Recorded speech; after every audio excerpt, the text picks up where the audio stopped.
नमस्कार।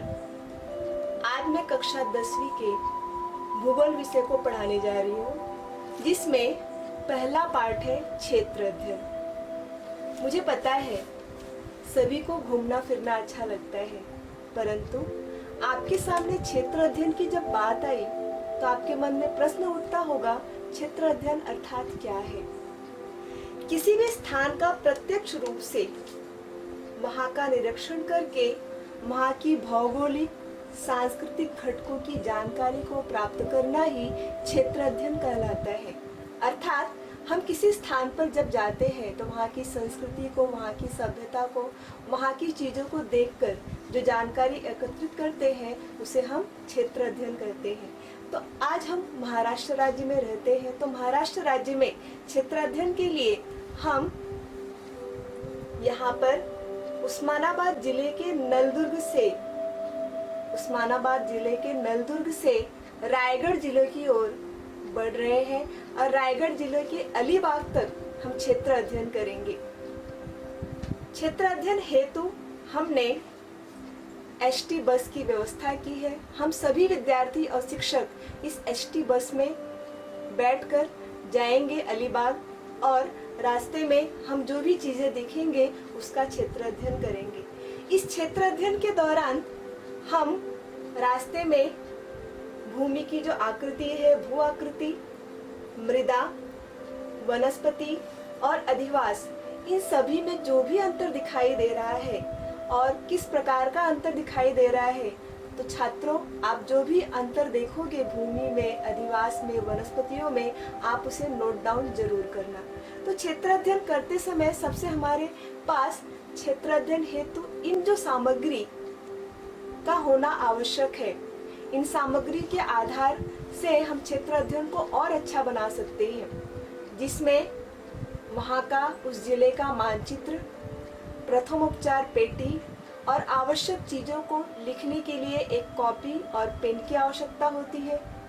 साथ ही साथ पानी की बोतल, भोजन और वहाँ पर एकत्रित करने के लिए मिट्टी को एकत्रित करने के लिए जो थैली या बोरों का इस्तेमाल कर सकते हैं।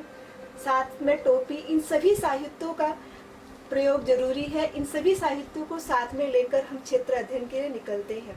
तो हम चलिए आगे क्षेत्र अध्ययन की तरफ बढ़ते हैं। पहला दिन है हमारा, हम क्षेत्र अध्ययन के लिए सुबह निकल चुके हैं। अब नलदुर्ग से हम सोलापुर की ओर बस के द्वारा जा रहे हैं और जैसे ही हम सोलापुर के पास पहुंचेंगे, सिंहगढ़ में हम थोड़ा बहुत जलपान करेंगे और आगे हम अलग अलग जो बिंदु हैं उन पर वहाँ की भू आकृतियाँ, वनस्पतियाँ, अधिवास, जमीन, सभी चीज़ों की जानकारी हासिल करते जाएंगे। मैडम यहाँ पे उतार चढ़ाव दिखाई दे रहा है, ऐसा राहुल कहता है और साथ ही साथ उनके सहयोगी कहते हैं। यहाँ पे भूमि पर उतार चढ़ाव दिखाई दे रहा है, कहीं पे भूमि समतल है और कहीं कहीं पे खेत भी दिखाई दे रहे हैं। हाँ, रास्ते में छोटे छोटे घर हैं और चाय की दुकानें भी दिखाई दे रही है, पेट्रोल पंप भी दिखाई दे रहे हैं। तो मीना आप बताइए, आपको क्या दिखाई दे रहा है? हम जिस रास्ते पे जा रहे हैं वो ढलान वाला रास्ता दिखाई दे रहा है।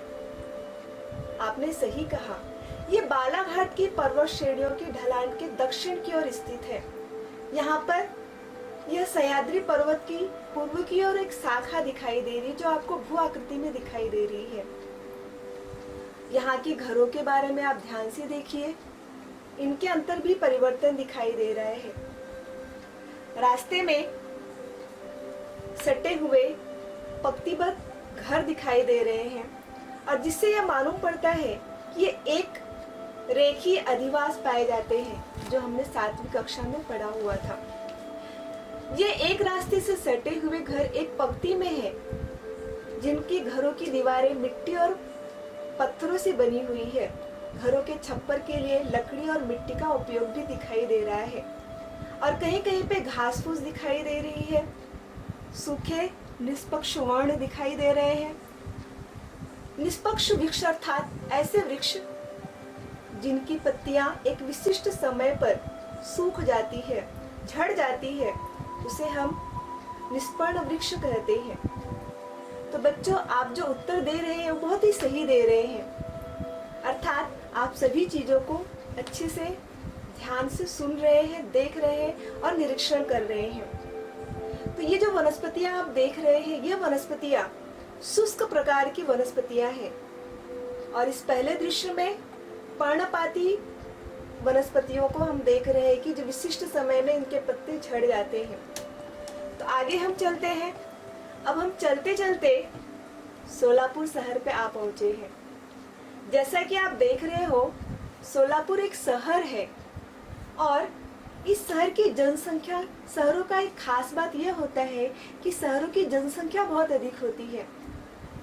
यहाँ पर आपको बहुमंजिली इमारतें भी दिखाई दे रही है, और ये इमारतों का इस्तेमाल हमने गांव में क्या देखा था कि मिट्टी के घर, घास फूस का इस्तेमाल किया गया था, पर यहाँ पर जो इमारतें बनी हुई है, इन इमारतों में रेत, मिट्टी, पानी के मिश्रण, इन सभी चीजों से हम घर बनाते हैं। आप देख रहे हो कि इस रास्ते में मॉल भी दिखाई दे रहे हैं। ये देखिए मॉल, इन रास्तों में मॉल भी दिखाई दे रहे हैं, बड़े बड़े होटल दिखाई दे रहे हैं। सारी जो चीजें हैं ये सुविधा युक्त होती है। हमने ग्रामीण भागों का भी निरीक्षण किया, हमने शहरी भागों का भी निरीक्षण किया, और आगे हम चलते हैं कि आपको आसपास खेती दिखाई दे रही है। ये हरे भरे खेत दिख रहे हैं। इस खेत का निरीक्षण आप ध्यानपूर्वक कीजिए, इसके बारे में मैं आपको बता रही हूँ। हाँ मैडम, मुझे हरे भरे खेत तो दिखाई दे रहे हैं। नलदुर्ग के पास ये खेत नहीं दिखाई दे रहे थे। हाँ, यहाँ पर गन्ने की खेती है, और यहाँ पे गन्ने ही गन्ने दिखाई दे रहे हैं। नलदुर्ग के पास हमने मूंग, उड़द, अन्य प्रकार के दलहनों की खेती भी देखी थी। हाँ बच्चे, यहाँ पर सिंचाई की अच्छी सुविधा होने के कारण आप विभिन्न प्रकार के फसलों को देख सकते हैं, और विभिन्न प्रकार की फसलें भी उगाई जा रही है। मैडम, हमने एक नहर पार की थी। हाँ, आपने जो नहर पार की थी, अब देखो वो सामने बहुत बड़ा जलाशय दिखाई दे रहा है।